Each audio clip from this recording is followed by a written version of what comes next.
तो आगे महाराज कह रहे हैं कि आधुनिक युग की एक बड़ी समस्या है नई और पुरानी पीढ़ी के बीच का अंतर, जनरेशन गैप। मेरे पिताजी मुझे समझते ही नहीं हैं।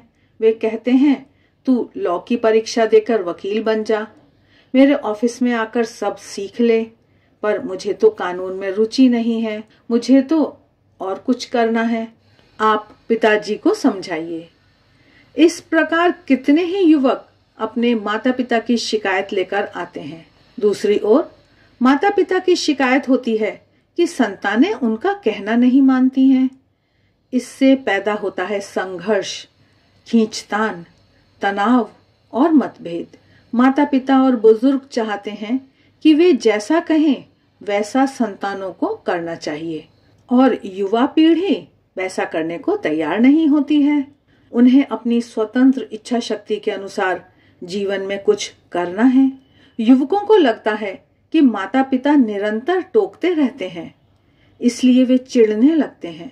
इस प्रकार दो पीढ़ी के बीच का संघर्ष परिवार में अशांति पैदा कर देता है और घर का वातावरण कलुषित हो जाने से संपन्न परिवार में भी सुख शांति नहीं रहती है। मीडिया के आक्रमण के कारण विश्व भर की घटनाओं परिवर्तनों की जानकारी तत्काल होने से आजकल बालक जल्दी वयस्क हो जाता है और यह पीढ़ी का अंतर, जनरेशन गैप, बहुत जल्दी आ जाता है।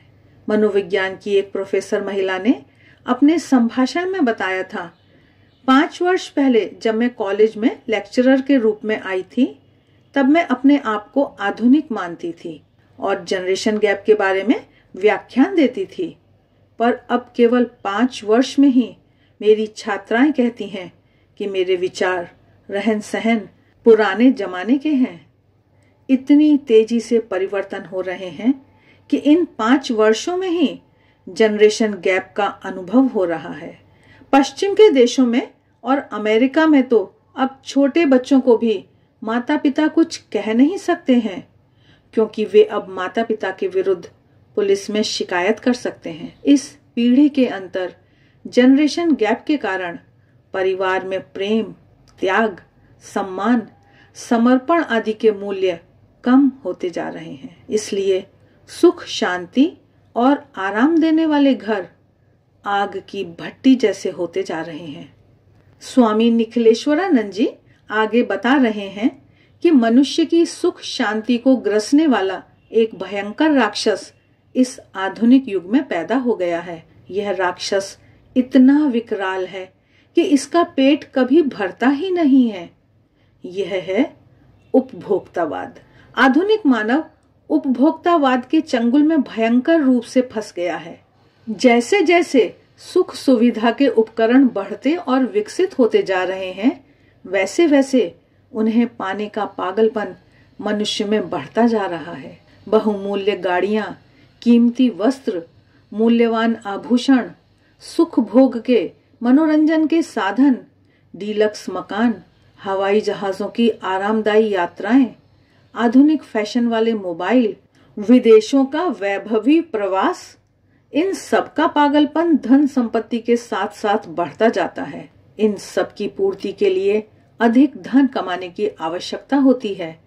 जब अधिक धन आता है तब और भी अधिक उपभोग की प्रवृत्ति बढ़ती जाती है। इस प्रकार संपत्ति और उपभोग का विष चक्र बन जाता है और यह चक्र उत्तरोत्तर बड़ा से बड़ा होता जाता है। आज के अधिकांश लोग मानते हैं कि M is directly proportionate to H।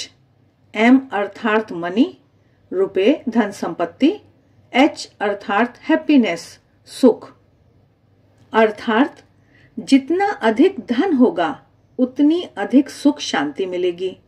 अधिकांश लोगों की यही मान्यता होने से वे धन अर्जित करने के लिए रात दिन कठिन परिश्रम करते हैं, भाग दौड़ करते रहते हैं। उनके जीवन का मुख्य ध्येय ही अधिक से अधिक धन कमाना बन जाता है। वे किसी भी प्रकार से धन संचय में लग जाते हैं और इस प्रकार धन पाने की लालसा उन्हें भ्रष्ट बना देती है।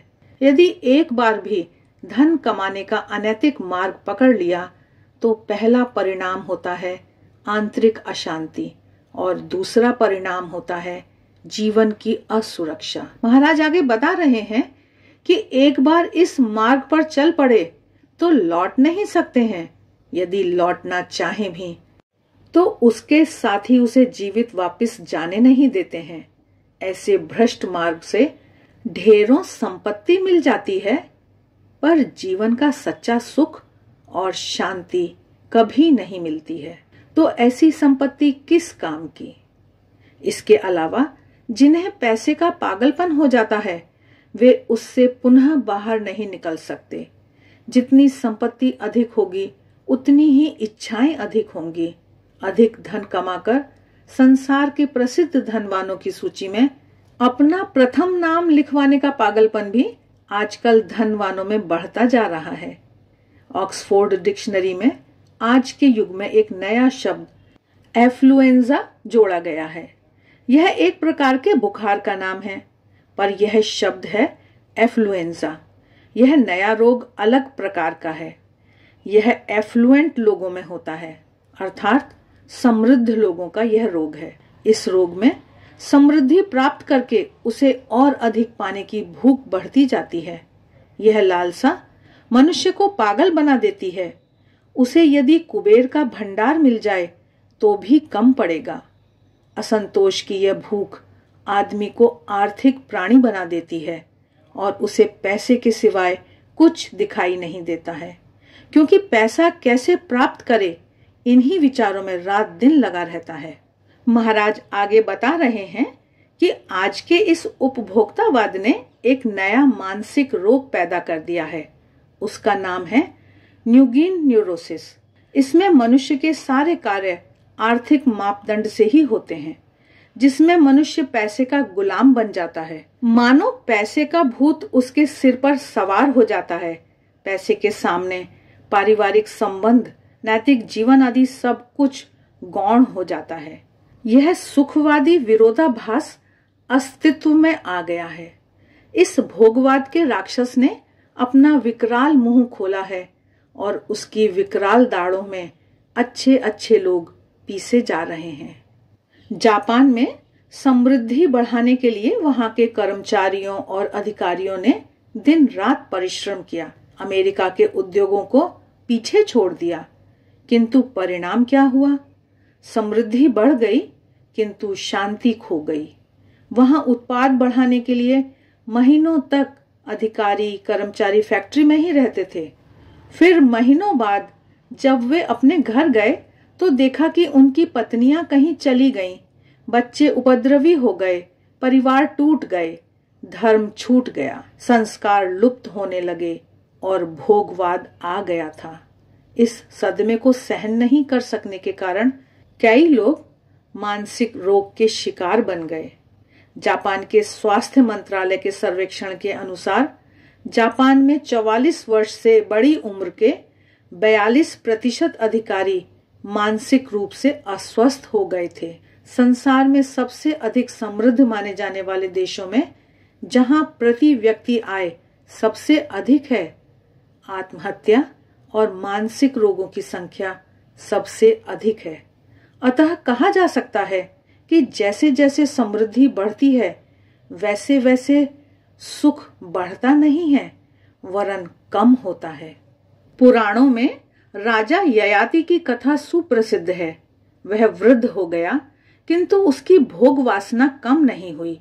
उसके अनुरोध पर उसके युवा पुत्र नहुष ने अपना यौवन पिता को दे दिया। पुनः प्राप्त युवावस्था में उसने फिर से बहुत भोगों का सेवन किया। अंत में यह युवावस्था भी चली गई और फिर से वृद्धावस्था आ गई। फिर भी उसकी भोग वृत्ति शांत नहीं हुई। तब उसे ज्ञान हुआ कि जिस प्रकार अग्नि में घी की आहुति देने से अग्नि की ज्वाला और लौ बढ़ती जाती है, उसी प्रकार भोग करने से भोग वृत्ति और बढ़ती जाती है। इच्छाओं का कभी अंत नहीं होता है।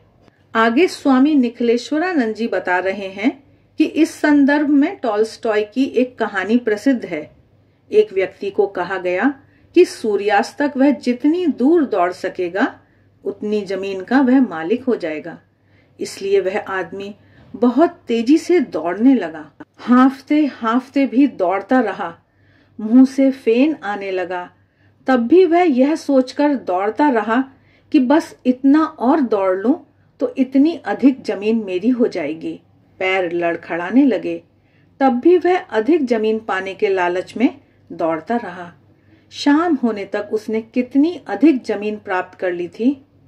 सूर्य की अंतिम किरण पड़ रही थी। तब वह गिर पड़ा और थोड़ी देर में धौंकनी की तरह चल रही उसकी श्वास रुक गई और वह वहीं मर गया। जब उसे दफनाया गया तब केवल 6 फीट जमीन उसकी थी। यह कहानी मानव के असंतोष और संपत्ति के लिए उसकी भूख को दर्शाती है।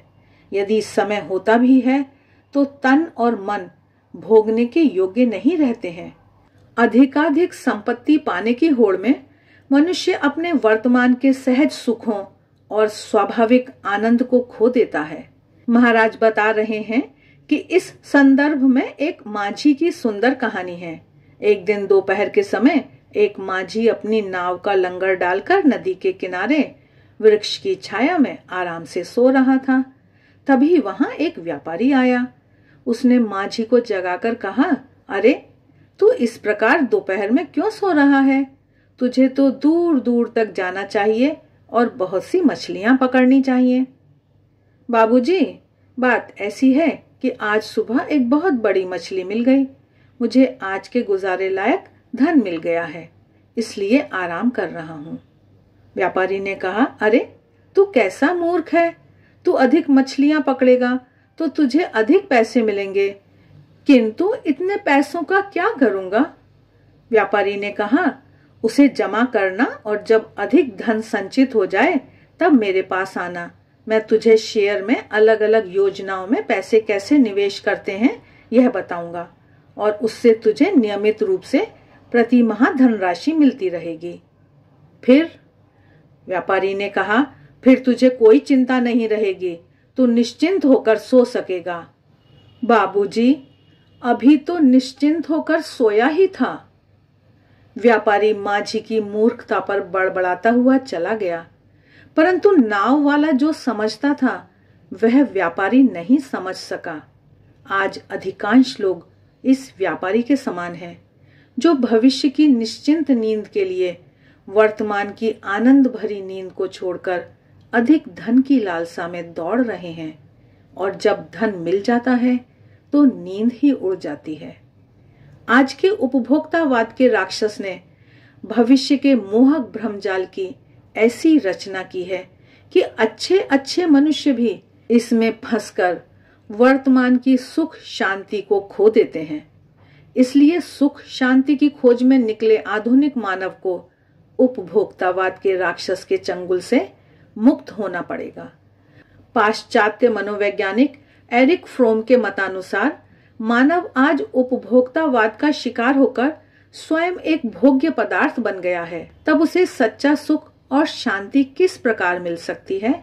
शांति की खोज में वह बाहर इधर उधर भटक रहा है, पर बाहर की सुख शांति तो क्षणिक है। मनुष्य भूल गया कि सच्ची शांति और सच्चा आनंद तो उसके भीतर ही है। कबीरदास जी का सुंदर भजन है, मोको कहाँ तू ढूंढे बंदे, मैं तो तेरे पास में। मनुष्य के भीतर ही शाश्वत सुख और शांति का स्रोत है। महाराज कह रहे हैं कि हमारे दैनिक जीवन में शाश्वत शांति कैसे मिल सकती है, आगे इस पर चर्चा करी जाएगी।